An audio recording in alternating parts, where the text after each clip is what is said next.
But you call me by my name. The love you give me, I just can't deny. Yeah, no longer blinded. Hey guys, it's Brandy. Welcome back to my channel. I am so grateful to have you guys here. For those of you who do not know, I am a licensed esthetician. I've been licensed for 3 years and I've had my own practice for a little over a year now. Today's video, we are going to be talking about tips to becoming a solo esthetician. So steps to getting to becoming your own boss and being an entrepreneur as an esthetician.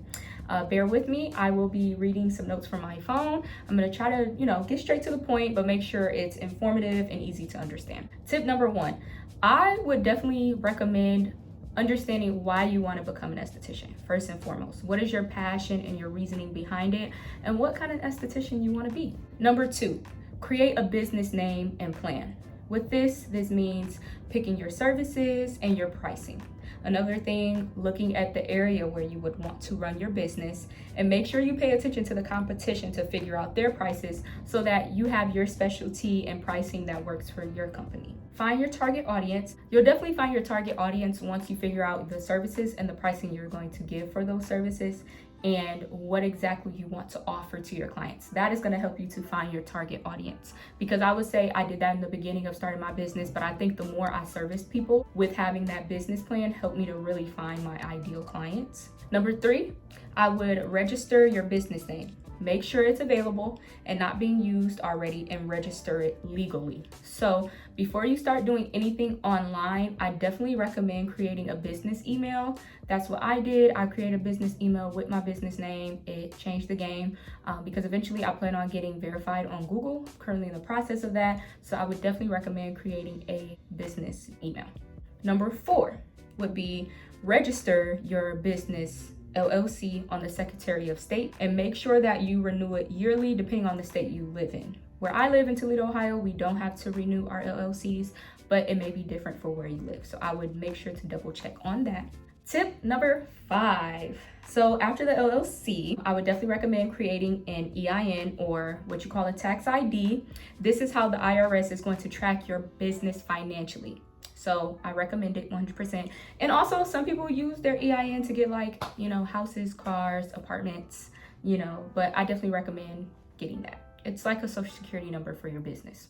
One thing I would say I forgot to mention was having your esthetician license. The reason why I didn't really mention that is because I feel if you're on the journey of wanting to become solo, I'm sure you've already gotten your license before, or you're in esthetician school and you're working toward getting your license. So definitely main priority, make sure you get your esthetician license. Finish esthetician school and get your esthetician license, and then these will be the steps that you'll follow after that. Number 6, I would recommend opening a business bank account. And to do this, you will need your LLC and EIN. When I got mine, I did a small business bank account, checking and a savings. I didn't need to put any money down or anything like that. I just had to have my LLC and my EIN number. Some banks might require you to put money into the bank account, but in this case, I didn't. Number 7, what I would recommend is to make sure that you are keeping track of your expenses.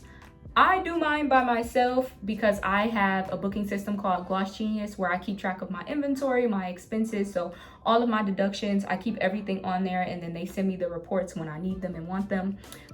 Or you can hire an accountant to take care of it for you if you feel it's a lot easier. If you don't have the time on your hands to do that, you can definitely hire an accountant to do that for you. With this, it's just going to help to keep track of your business expenses. Like I said, inventory, supplies, equipment, lease expenses, gas mileage, etc., even food. So yeah. Tip number 8. We definitely need to make sure we create a budget for how much it will cost to get the supplies that you will need for your services. So we definitely need to make sure we're allocating how much we're going to need to be spending to start out solo, which kind of goes hand in hand with the very first tip that I gave, which is making sure you're figuring out like your business plan and your pricing and things like that, because that will also help you to figure out how much money you need for your supplies. Tip number 9, which is to figure out your location.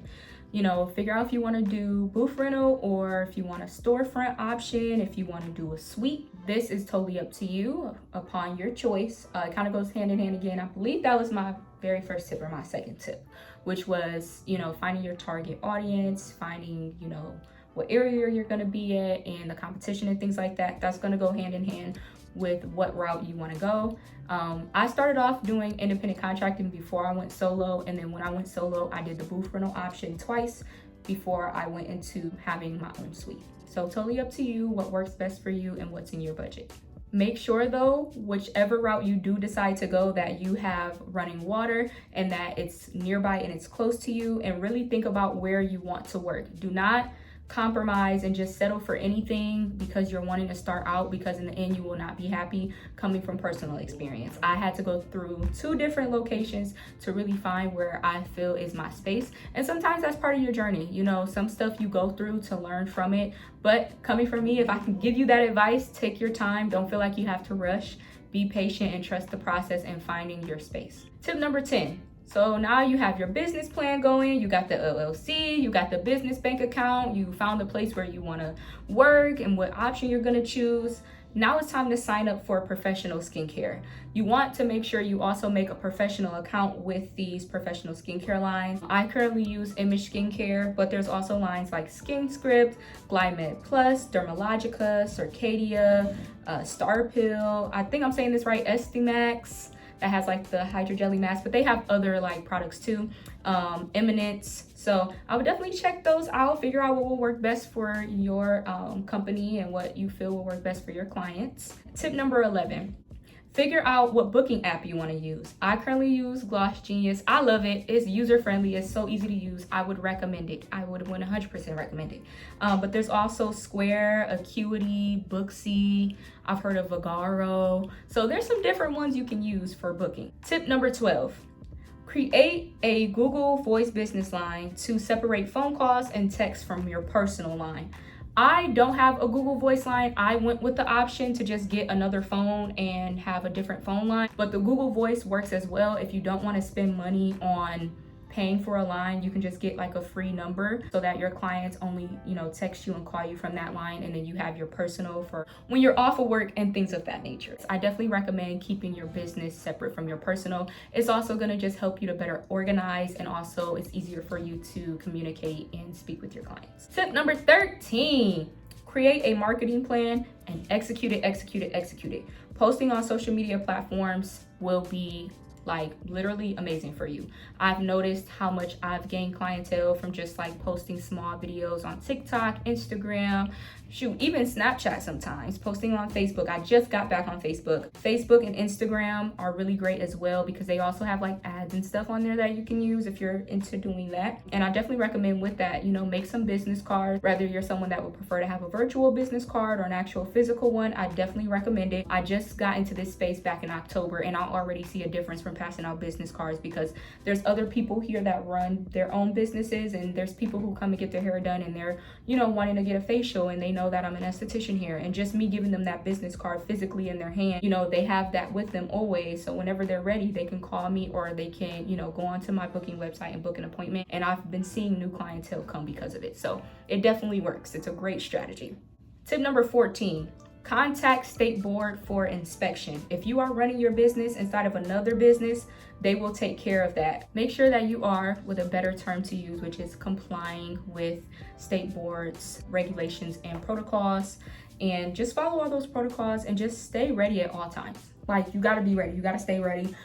Again, this is a new journey for you. So don't feel like you gotta rush. Take your time, learn from different areas where you could have done better. It's not for you to look at it like you're a failure or you're messing up or you're lacking things. Like, no, you're learning. It's a new process. Entrepreneurship, it's spiritual. You're having faith. You're believing in yourself. So, have faith that in these areas where you feel like you don't know enough or you don't know what to do, this is an opportunity for you to grow and learn. Give yourself grace, accept God's grace, and step into your purpose, okay? So yeah, just stay ready, be ready.